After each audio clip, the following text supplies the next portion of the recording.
What is good, Defenders Nation, and welcome to episode 364 of Defenders of the Bank, the LAFC podcast that your mother warned you about.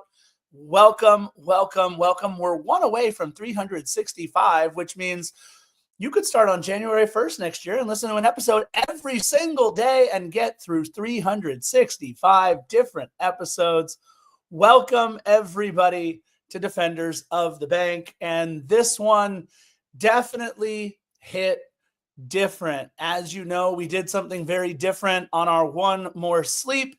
Instead of breaking down Sporting Kansas City for what would be like the 20th time in our club's history, it was time to send a message of at least that we are all standing with you, Angelinos.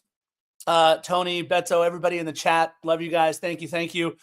Real quick off the jump, we are not on Instagram for this particular episode. So if you're looking for us on Instagram, we are not there. We're trying to drive as much traffic to either YouTube or Twitter as possible. So we may not be recording or at least showing our video on Instagram for the at least near future. We got to see how that translates to some of our back end stuff that we're trying to keep track of.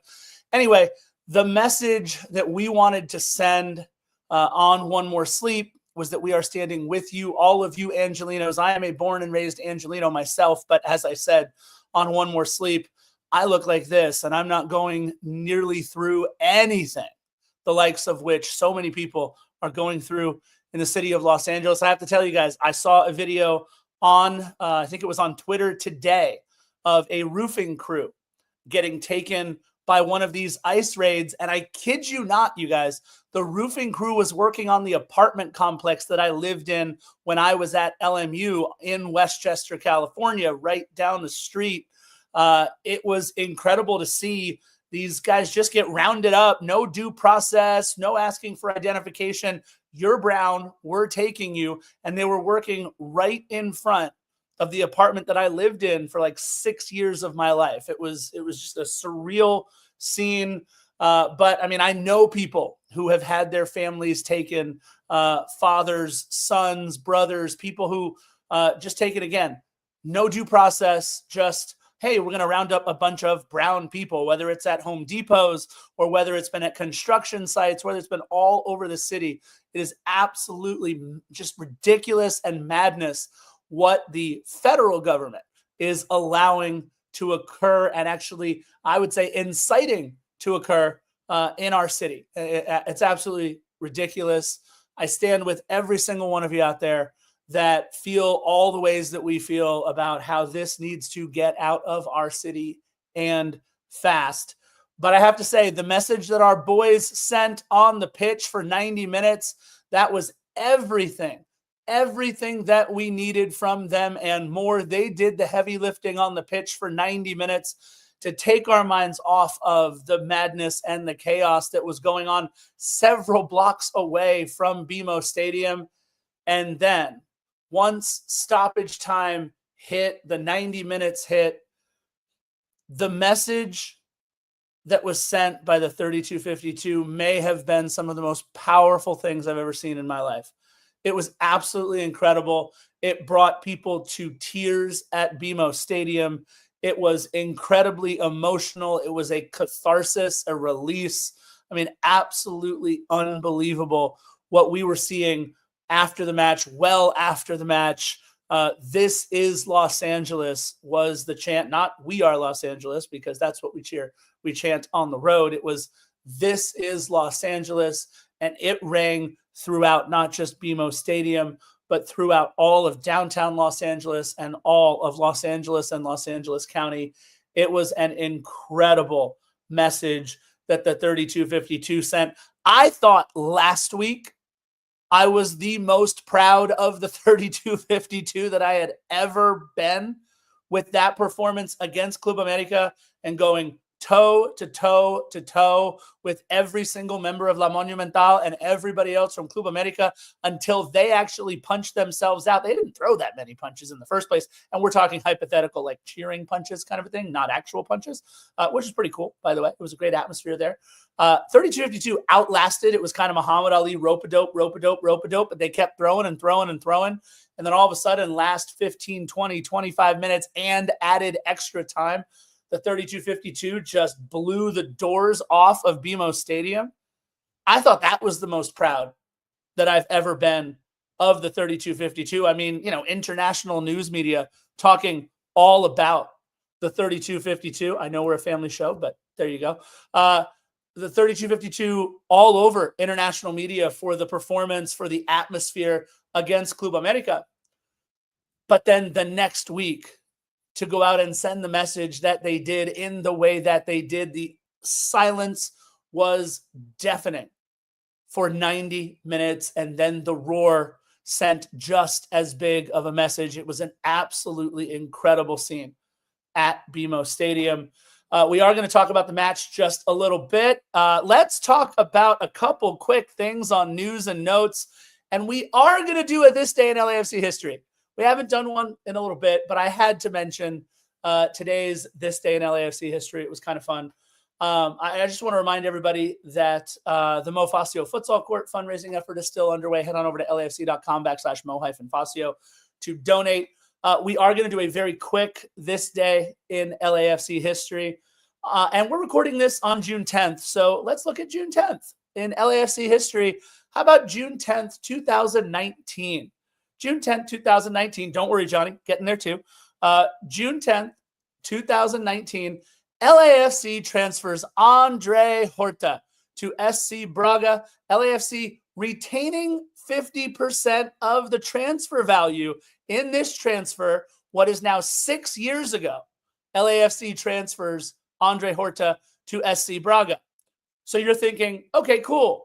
SC Braga, 10 years or 6 years ago, we still hold 50% of the transfer value. And now Andre Horta, where is he playing? Olympiacos in Greece, a massive club in Greece, Olympiacos, except he hasn't been transferred there. He's played the last 3-4 years or so on loans after loans after loans to Olympiacos, not a transfer. So SC Braga, they're playing maybe a little bit of chess when we were hoping they would play checkers. No transfer fee funds from Andre Horta yet on the 50% of the transfer value that we retain, even though this happened all the way back in 2019. We got a fun fact here from Jacob Contreras. We'll put that up. So I just, had some thoughts about that. It was kind of interesting that we have received no added transfer money, at least according to what the terms of the deal were, if he's never actually been transferred to Olympiacos. It's just been loan spell after loan spell after loan spell. We do have a couple of pieces of news and note to talk about. First of which, All-Star voting ends Wednesday, and it doesn't look like LAFC will have any player in the top spot at any position. I think it's absolutely criminal, but I do believe, obviously, we will have at least one All-Star going to All-Star weekend. Denis Bouanga and Ryan Hollingshead both sit fourth place at their respective positions. It would be really cool to see Ryan Hollingshead in the All-Star game. I just don't think that he will get there. I don't know how many right backs they are going to take, but I don't imagine they're going to go 4 deep. But I do imagine they are going to go 4 deep at the striker position, and that obviously Denis Bouanga will be an all-star. I think it's criminal that Sergi Palencia has not been to an all-star game yet after the last year and a half that he has had. But that being said, I don't know if he'll go, but I think it would be really cool if Sergi Palencia also represented the black and gold. And I'll say this, I think this season, more than maybe any other player, all due respect to Mark Delgado, it could mean that Igor Jesus could be an all-star. He has been incredible in the midfield. I don't want him to go to the all-star game. That kid has played so many minutes at such a crucial position. Sit Igor Jesus down over the All-Star break. Jacob, thank you so much. I appreciate it. Sit Igor Jesus down for the All-Star break. Let Denis Bouanga play the first half an hour. I think he should start in the All-Star game. Let Denis play the first half an hour and then get him out of there. And that should be it. Unless they want to take 3 keepers and maybe Ugo is the 3rd keeper, although we know they love themselves some Dane St. Clair. We'll have to see who MLS is going to take for the All-Star team. But I don't know. I don't think there are that many players who deserve to be there on LAFC, but I do think the 2 players that have played like it that should get the nod to go are Sergi Palencia and Denis Bouanga. I would love Igor Jesus to go, but I don't want him to go. So stay home, Igor. You've played like an all-star, but I don't want you to go play. So there you go. Other news and noteworthy stuff. How about hiring La Masia's academy manager to come be LAFC's academy director? At first, I had to make sure that our good friend over at Heart of LAFC, it was Tony Hernandez, is black and gold. Tony, I know you're in the chat. I thought it was you for a minute, my friend. I thought that they hired you as the academy director. I was going to call you up and say congratulations. But it is Tony with an I. Tony Hernandez is black and gold. All he has done for the last 4 years is be the academy manager at Barcelona's La Masia. One of the most respected, if not the most respected academy in the world. I mean, you don't need to go through the list very deep to see who La Masia has produced. Unbelievable that LAFC was able to pull this rabbit out of a hat. Tony Hernandez, his new role begins July 1st. He will be the new LAFC Academy Director. And it remains to be seen what we're going to be able to get out of our academy in terms of anything lasting on the pitch. Look, we know of players who have gone through the academy and have played at LAFC.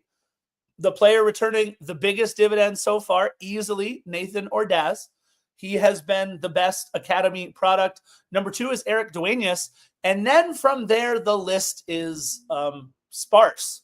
Jude Terry, yet to make his LAFC first team debut. Adrian Wabowo has made his first team LAFC debut, but has done all of his damage still with LAFC 2. Plenty of LAFC 2 players, Cougar, how are you, my friend, have come from the academy, but we are not looking to measure the academy's impact on LAFC 2. We're looking to measure if the academy will make an impact on LAFC.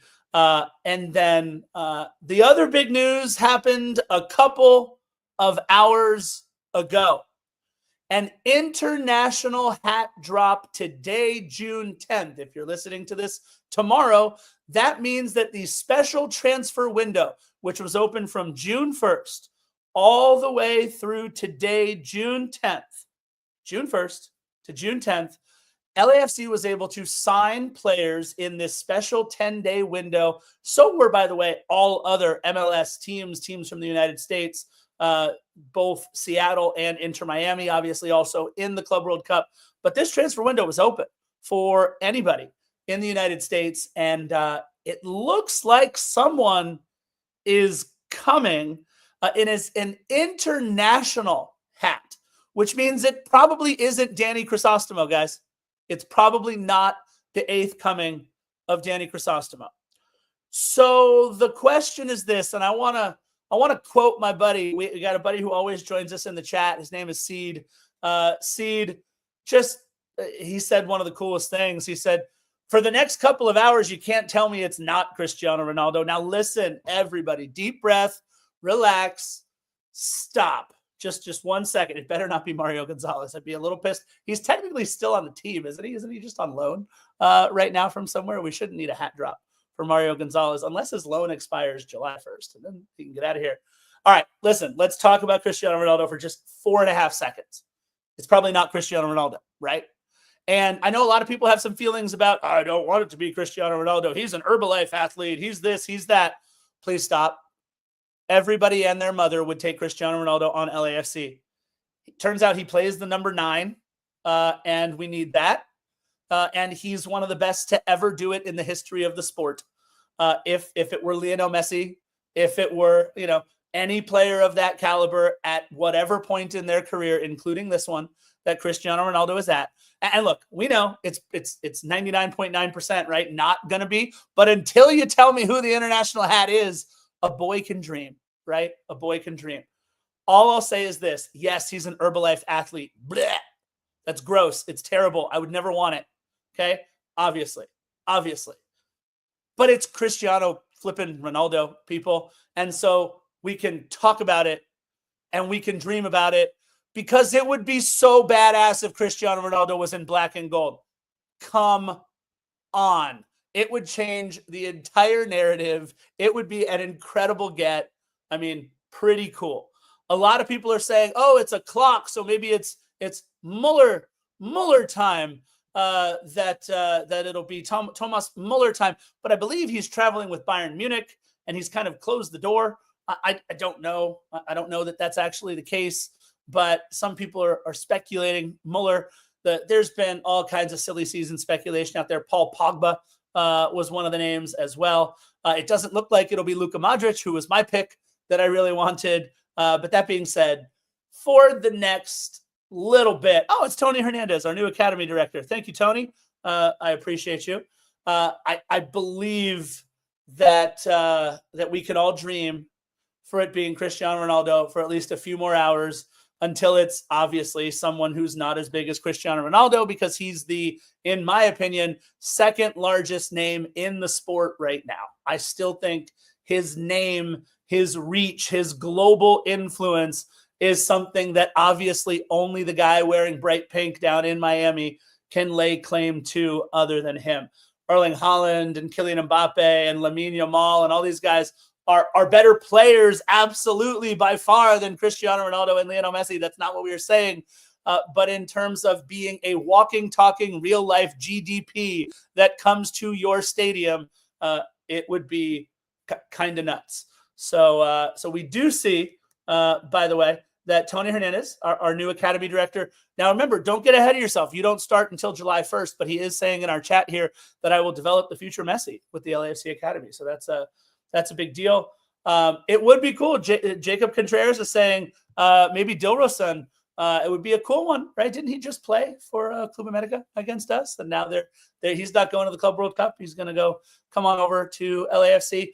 Look, I think it's going to be really exciting, whoever it might be. But, we get to dream for a little bit. So we have the international hat drop today, June 10th. And we should find out in the next few hours. Maybe LAFC will wait till morning to tell us who is going to be joining our club for the incredible run for the next 3 games at least, you guys.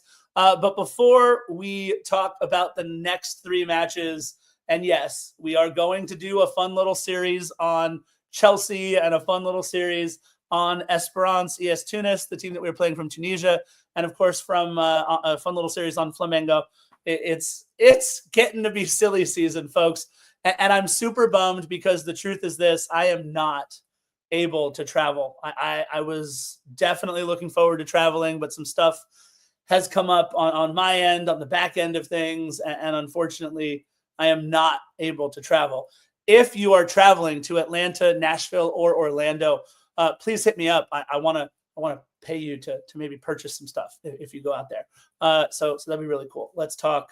But unfortunately, I won't be able to travel. Ansu Fati, I would take Ansu Fati. I mean, the kid has been hurt for a whole bunch, and he's like, he's buy low, sell high, right? He's kind of a worse version of Joao Felix at this point. I don't know. I would take all kinds of names with that international hat drop. So last thing real quick, LAFC 2 lost at home 2-1 to the Town FC in their last match. Adrian Wabowo scoring the 1 goal for LAFC 2, the first team product.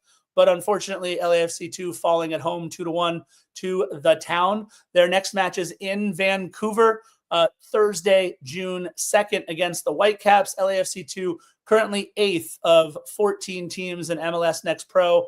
4-5-2 with a -3 goal differential. And for all your ACFC needs, don't forget to follow at Angel City Chicks on all your social media platforms. And while you're at it, at some point, hit up defendersofthebank.com and head to our shop. We are going to have some new stuff dropping soon. Dexter and I are going to be on a call in the next week or so, and we're going to have some really cool stuff that we're hoping to drop over the summer so that you can put your dad bod in one of our Defenders of the Bank shirts. That would be really, really, really cool.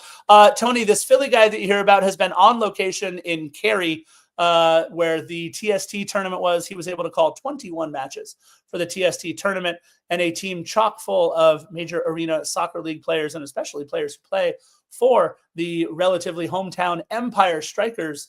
It was pretty cool. They were on the $1 million winning team.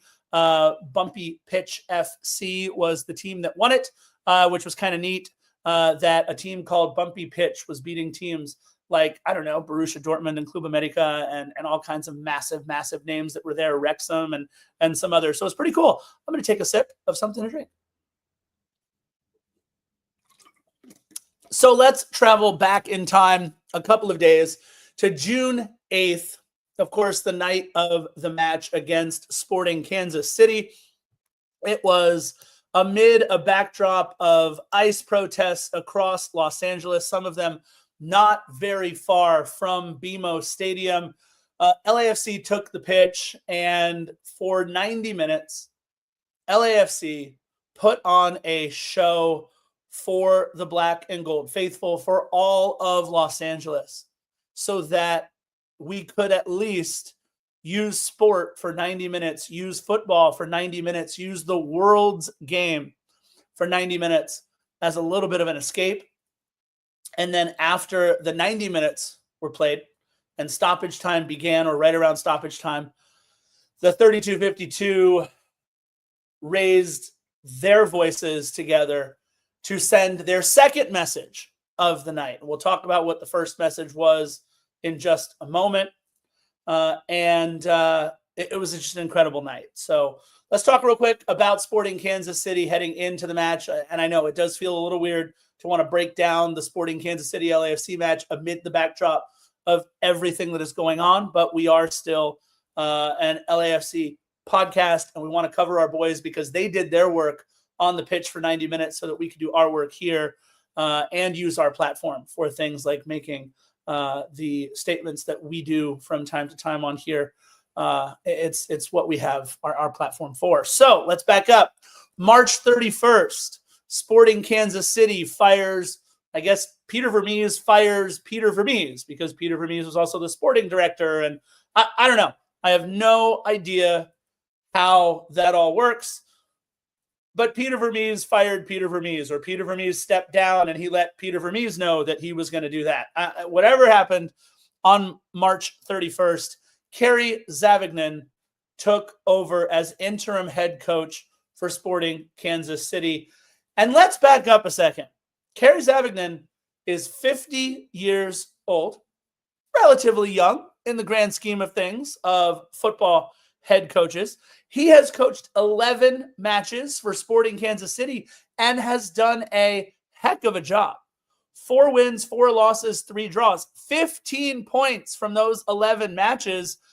When Peter Vermees fired Peter Vermees, they had played 6 matches over the course of the first 6 matches of the season. They had 1 point. 1 point instead of 15 points over the last 11 matches. So clearly, Peter Vermees knew what he was doing in firing Peter Vermees and bringing on Kerry Zavagnin. That being said, Peter Vermees was brought on after Kerry Zavagnin. I didn't know this. This is kind of a weird rabbit hole that I went down.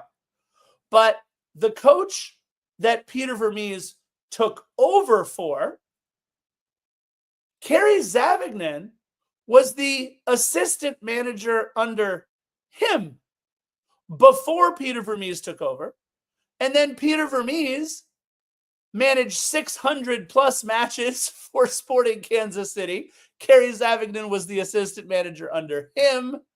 And finally, finally, after 625 matches, 625 matches as an assistant under two different managers, Kerry Zavagnin at age 50 is getting his big break, and 4 wins, 4 losses, 3 draws.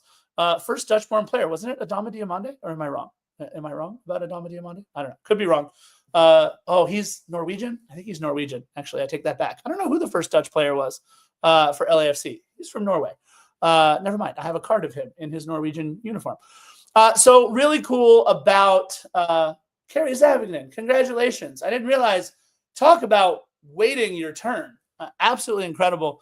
Again, 4 wins, 4 losses, 3 draws over the first 15 or 11 matches. They'll take that all day long in Kansas City because they were awful under Peter Vermees for a little bit. Those 4 wins, all 4 wins that they have on their season. So 4 wins, 9 losses, and 4 draws. They were 0-9-1 under Peter Vermees they were 5-1, I think, under Peter Vermees. Yeah, 0-5-1 under Peter Vermees before he fired himself. So 16 points, 26 goals for, 31 goals against, a -5 differential, and only Carson. Oh, Kenneth Vermeer. Thank you, Dutch. Yes, duh. Kenneth Vermeer, our first Dutch player. Good call, Jose Six. So only Carson has given up more goals, their 36 goals, than Sporting Kansas City has in the West with 31. With that, their 4-2-3-1 formation is led by goalie John Polskamp, who was the longtime backup under Tim Melia, and now he gets his first chance in goal, first regular chance in goal this season. On the back line, Logan Ndembe, Joaquin Fernandez, Jansen Miller, and one of Philly's former favorite players from NYCFC, Kyrie Shelton.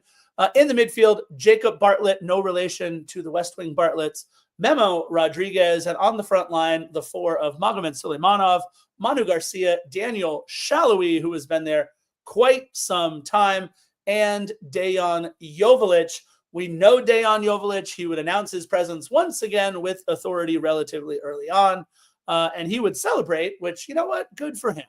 Good job, Dejan. You did it. Way to go.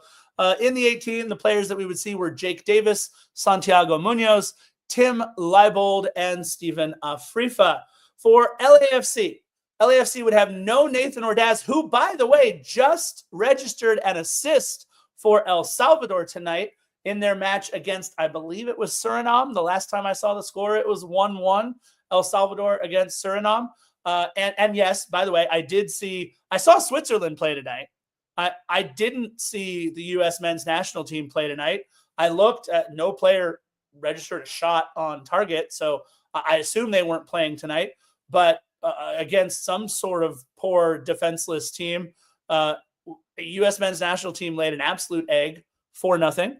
Maybe we need Nathan Ordaz to come in on the wing and get a quick assist. It was 1-1 against Suriname last I saw. So an assist for El Salvador tonight for Nathan Ordaz. No David Martinez, as he got some minutes for Venezuela. And no Jude Terry, as he is with the U.S. under-17 team, which might be able to beat the U.S. men's senior national team right now, the way that they are playing. And, of course, no Cengiz Under, as he is out with a leg injury and expected to be out through the length of his loan. He's obviously, I don't think, going to go over to travel to any of the 3 spots for the Club World Cup.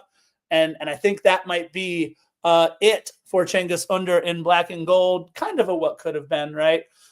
For LAFC, their starting 11, not too surprising considering that Aaron Long still healing up. But that being said, Hugo Lloris in the back, along with Sergi Palencia, Marlon, and Eddie Segura are your center back pairings. Is your center back pairing for this match? Marlon and Eddie Segura, and then Ryan Hollingshead. Congratulations to Ryan Hollingshead. Really cool that number 300 in the MLS regular season. Johnny is saying we got a winger replacement from Club America. I would love to see that if there's an actual story that we're talking about it so far. Could be right. I don't know. I haven't seen the story. But Mr. 300, Ryan Hollingshead, 300 regular season appearances in his career. He is going to end his career, hopefully, by the way, with LAFC. He's going to end his career as the highest scoring defenseman or defensive player in Major League Soccer's 30-plus year history. So congratulations to Ryan Hollingshead on number 300. The midfield consists of Igor Jesus, Timothy Toman, and Mark Delgado. Denis Bouanga, Jeremy Abobasi, who, by the way, shout out to Jeremy Abobasi, just in case fans were still on the fence about you with your time in Portland and your time in San Jose. The statement that you made after the match as well, standing with Angelinos, it was heard around LAFC social media for sure. So Jeremy Abobasi, solid. And finally, Yaw Yeboah gets some playing time for LAFC. I really appreciate that Yaw got in there and got some good run. Frankie Amaya and Olivier Giroud would come on in the 65th minute. Ryan Raposo, who's now getting a little bit of burn for LAFC, he came on in the 85th minute, and then the stoppage time substitution for Mr. 300 so that he could get some love was Artem Smolyakov. And, in the first half, Sporting kind of lulled LAFC to sleep. That being said, an early-ish goal, and it's right down Broadway from Dejan Joveljic in the 39th minute. A nice little give and go, but how he was able to just continue to move forward unchecked with our back line. Look, I don't know that Eddie Segura and Marlon is my favorite backline pairing that we've ever had, but if we are going to give Aaron Long some rest at some point, if Maxime Chanot or Lorenzo Della Valle are not healthy, and if we apparently are just refusing to play Nkosi Tafari, then our best pairing is Marlon and Eddie Segura, which is a really interesting thought at this point in our season. And so Marlon and Eddie Segura, I think, by the way, Tony Hernandez just asked what the best Spanish restaurant is in Los Angeles. Talk about something you could have an entire podcast on. I know LAFC used to do some events, or at least one event, at the Guelaguetza in downtown. Al Hopkins loving Eddie Segura. Segura is the GOAT. Interesting take there, Al. I love Maxime Chanot. I love the leadership that he brings, but I also don't love the fact that he's getting over a concussion and is really having trouble getting away from it. So I don't know. I don't know how healthy Maxime Chanot is. So Eddie Segura and Marlon were rolling with it in this one, and they played very, very, very well after the 39th minute. And again, yes, I do believe Eddie Segura getting back to 100% still. But the goal, 39 minutes in, LAFC falling behind to a bad team yet again. And I'm not going to lie. I thought when LAFC gave up this 39th minute goal, amidst a backdrop of absolute silence by the 32-52, which was, I mean, again, I know we've talked about it quite a bit, of what the 32-52 brings to BMO Stadium when they are in full-throated support of this club. I don't think anyone imagined how impactful of a statement it was when the 32-52 didn't bring any throated, let alone half-throated or quarter-throated support. When they are standing there silent. And by the way, kudos to all of the supporters groups that make up the tapestry that is the 32-52 for coming together and deciding to send a message. It's not like there's one supporters group over in the opposite corner of the stadium doing their own damn thing, while Victoria's Secret is over on the other side doing their own thing. To me, it's absolutely incredible that they were able to send that message together. Incredible message by the 32-52. They were as silent and as impactful as anybody could have imagined. Absolutely incredible. David Day, you just came into the podcast. We talked about it before we went into the wrap up, the match recap right here, bud.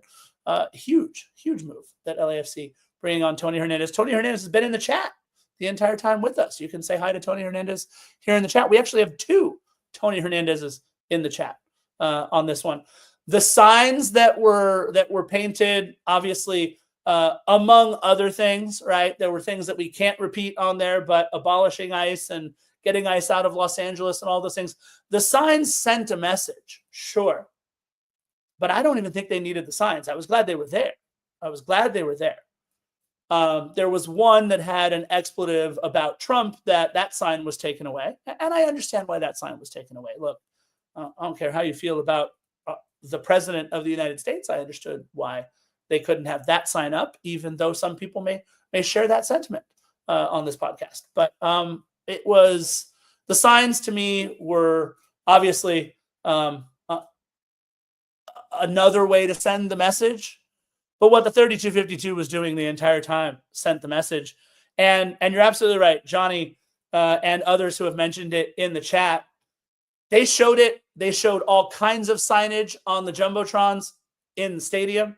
They showed all kinds of silent 3252 supporters on the Jumbotron in the stadium. The front office, from our ownership, Larry Friedman, John Thorrington, and everybody else involved. Thank you. Thank you for standing with the 3252. Thank you for backing your club, but thank you for backing all Angelinos in that. It was absolutely incredible. And look, I appreciate those out there that say something like, hey, this is sport. Shouldn't we keep political protest out of sport and this and that and the other thing? Soccer is the world's game. Soccer is the most eclectically played sport on the planet. But my problem is this. I don't care that it's sport. There is never a wrong time to do the right thing. And at this point, it was about doing the right thing. So that right thing happened to be at a sporting event. Great.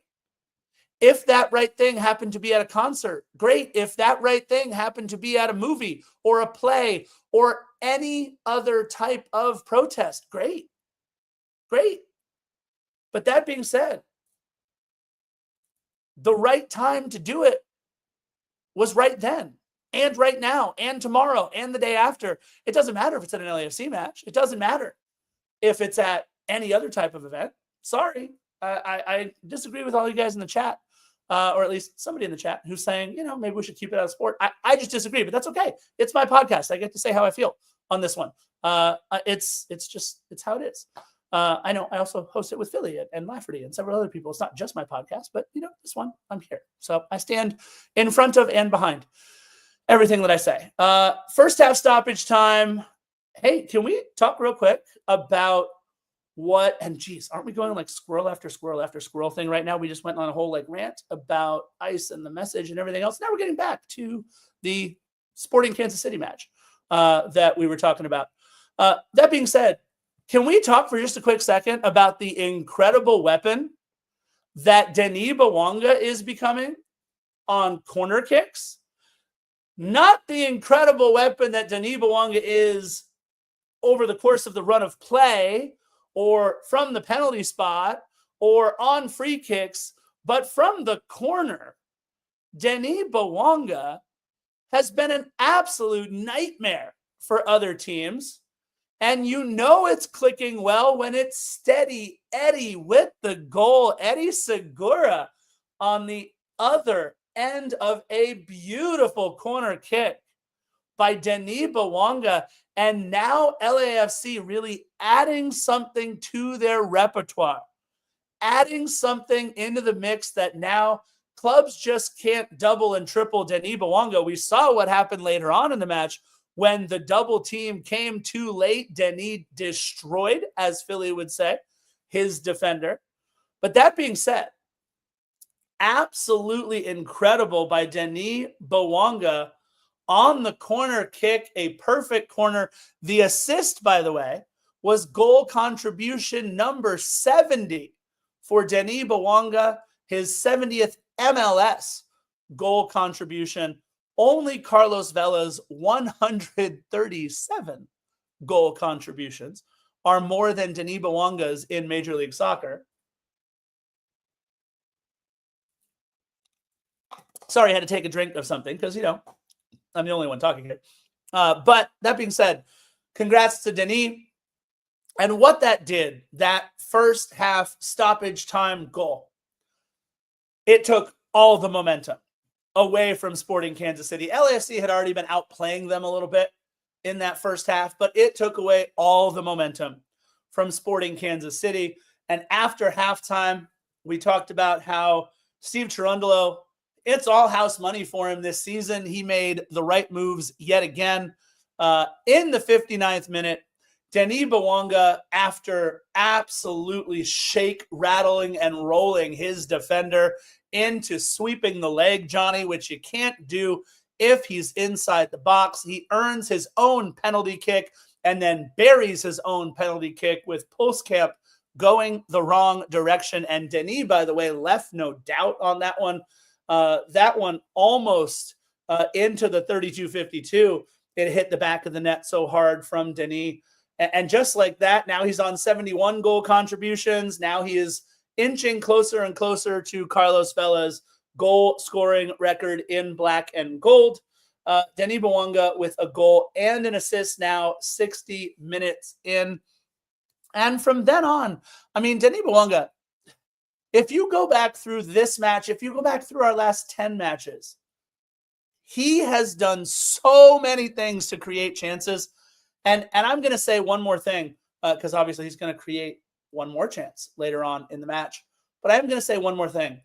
I was thinking about this as I was getting ready for this podcast. Oftentimes, what I don't realize, and you guys might see me do this on the podcast every now and then, I tap my chest right here. I don't know if you can see it on the thing, but I tap my chest here because ever since August 7th of 2023, I've worn this necklace. This was my dad's necklace, and when he passed, one of the last things that I told my dad is that I will always wear this necklace. It does not doesn't come off unless I take a shower or whatever else. You're welcome for that visual, defenders. You'll see me pat this. Just it's one of those like comforting things that I do. It lets my dad know that I'm here and lets me know that he's here. It got me thinking though, because I was writing down something about Denis Bouanga. Denis Bouanga has been a different player since the loss of his best friend, or one of his best friends, I should say, Aaron Bupenza, the player who fell from their 6th-story apartment in China, who also plays for the Gabonese now, played for the Gabonese national team. Sorry, Johnny. Who also played for the Gabonese national team alongside Denis. I can't help but think that every match this season, Aaron Bupenza is in the back of Denis Bouanga's mind. And already the man played like a man possessed for 90 minutes. As Steve Cherundolo has said so many times in press conferences, Denis gets furious with him when he comes off the pitch, absolutely furious with him. And now what we're seeing from Denis Bouanga, as he has maybe a different kind of motivation for the first time in his life, first time in his career, he's finding it from even another source. And I don't know, again, I don't know that it's because of Aaron Bupenza. But what I will say is this, it's something is different with Denis. He is just taking things to another level. Roberto, take a deep breath in the chat. It's okay. I don't want to have to kick anybody out of the chat, but either way, let's keep it civil.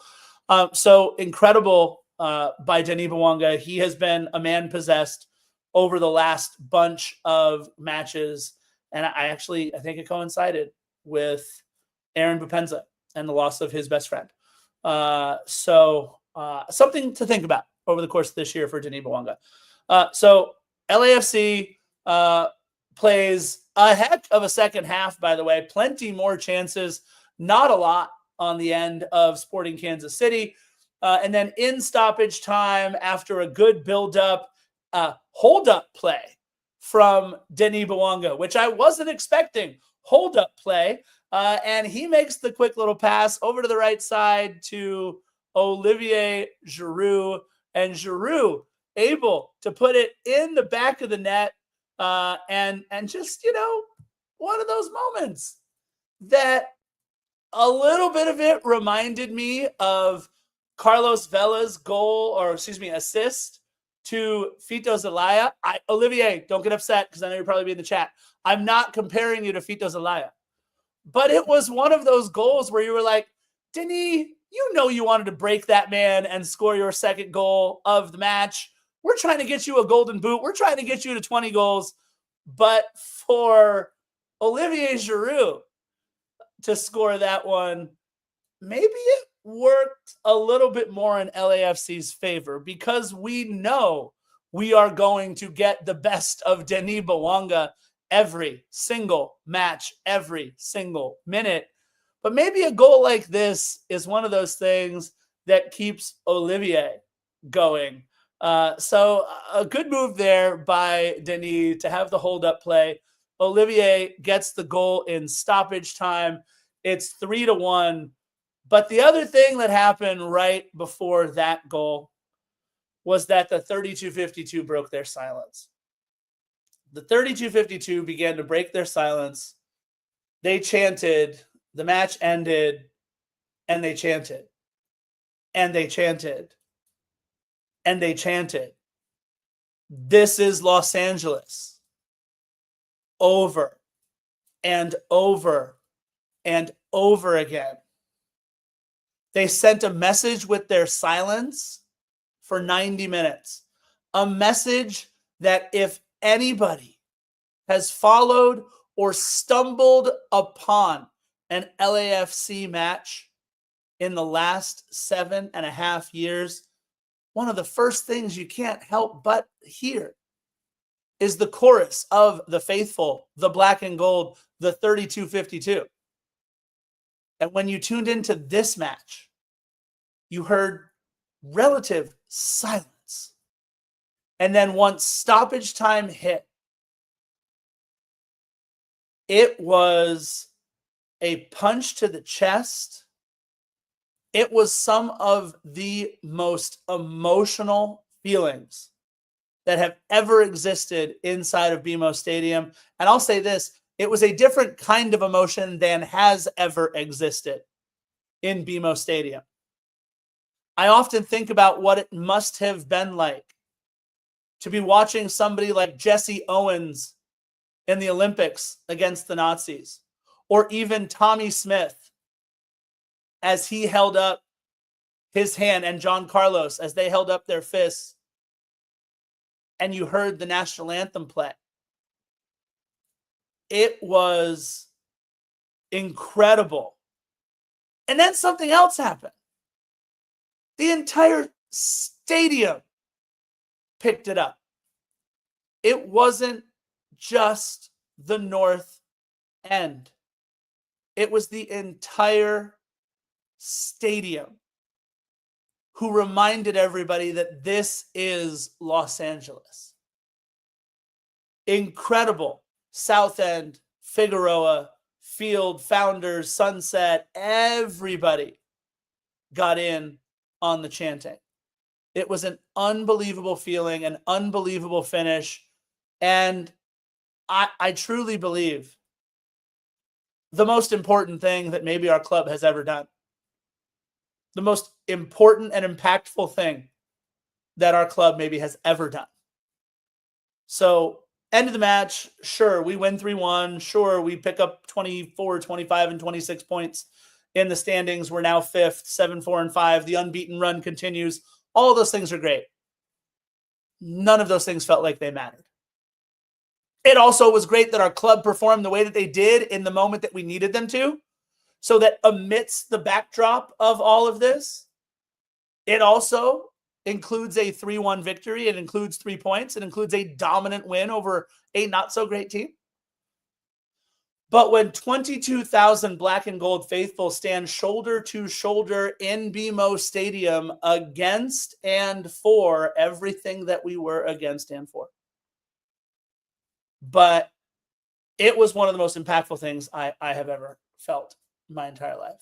Absolutely unbelievable. Absolutely unbelievable. Could not be more proud of this club over the last few days. Could not be more proud of the city that I was born and raised in. Could not be more proud of so many of my friends who have stood on the front line of protests, who have been arrested during protests, who have spoken out in some way, shape, or form. I wish I could do more than just sit here on a podcast and say that I stand with you. Unfortunately, I hate saying this, but I could lose my job potentially over something like that. And I got to take care of my mom and feed my family. I can't afford to lose my job. And I say that knowing that people are getting rounded up in the city and being taken from their jobs. There's no choice. So I feel like I'm not doing enough. I feel like I'm not doing my part. I feel like I should be able to do more. I come from a place of relative privilege compared to most of the people that are being rounded up right now. It's absolutely ridiculous. But that being said, I'm going to continue to be an ally. I'm going to continue to stand with you. And I will stand shoulder to shoulder throughout this entire thing.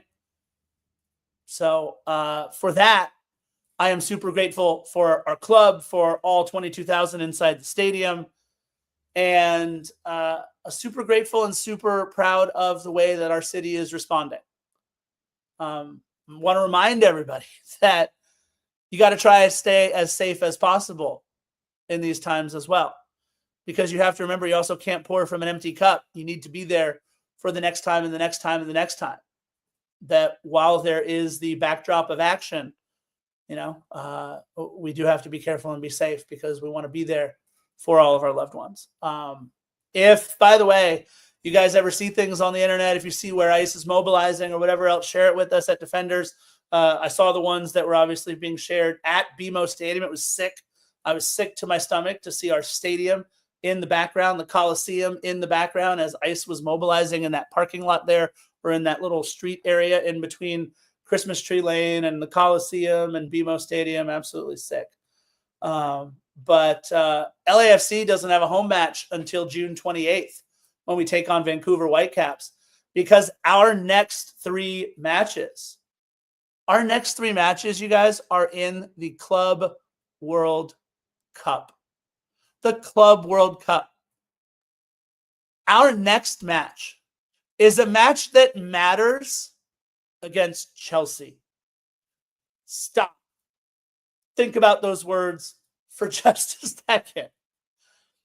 LAFC's next match is a match that matters in Atlanta against Chelsea. And you can say what you want about Chelsea. I could care less about Chelsea. I'm not a Chelsea supporter. I love pissing off most world football fans by saying my English Premier League team is AFC Richmond. And right there, like 15 people just turned off this podcast. They're like, oh, that guy's an idiot. But however you feel about Chelsea, however you feel about all the teams, all the clubs in the Premier League and everything else, our next match is a match that matters against Chelsea. It's unreal to me to say that out loud on our podcast. It's unreal to me that I'm going to be able to, hopefully along with Billy, because I miss you, buddy, going to be able to break down a getting to know you Chelsea, because we are going to play Chelsea in a match that matters. Chelsea on the 16th, ES Tunis Esperance in Nashville on the 20th, and Flamengo in Orlando. I mean, unbelievable on the, 16th, 20th, and 23rd, 24th. I'm blanking on the date right now because I'm thinking about LAFC playing Chelsea in a match that matters. I know some people are going from Atlanta, driving down to Nashville and going to both matches. I am so jealous of all of you. I will live vicariously through all your social media posts. I will throw money at you to buy me things from the matches so that I can, have something, if you don't mind. But what an unbelievable feeling these next couple of weeks in terms of our club. Let's just hope that we have some good things to report in terms of our city as well.